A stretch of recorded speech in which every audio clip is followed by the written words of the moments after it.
Ang mabuting balita ng Panginoon ayon kay San Mateo, chapter 6, verse 7 to 15. Noong panahong iyon, sinabi ni Jesus sa kanyang mga alagad, "Sa pananalangin ninyo'y huwag kayong gagamit ng napakaraming salita, gaya ng ginagawa ng mga hintil.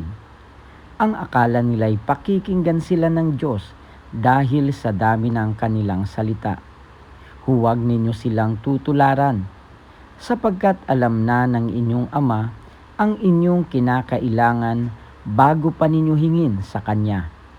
Ganito kayo mananalangin: Ama naming nasa langit, sambahin nawa ang pangalan mo. Ikaw nawa ang maghari sa amin. Sundin nawa ang iyong kalooban dito sa lupa tulad ng sa langit.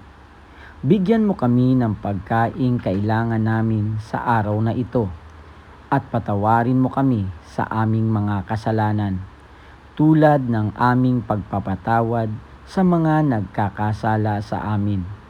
At huwag mo kaming iharap sa mahigpit na pagsubok, kundi ilayo mo kami sa masama, sapagkat iyo ang kaharian at ang kapangyarihan at ang kapurihan magpakailanman.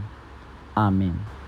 Sapagkat kung pinatatawad ninyo ang mga nagkakasala sa inyo, patatawarin din kayo ng inyong Amang nasa langit.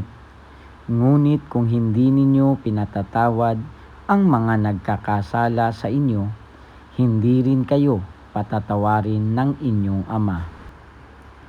Ang mabuting balita ng Panginoon. Pinupuri ka namin, Panginoong Hesukristo.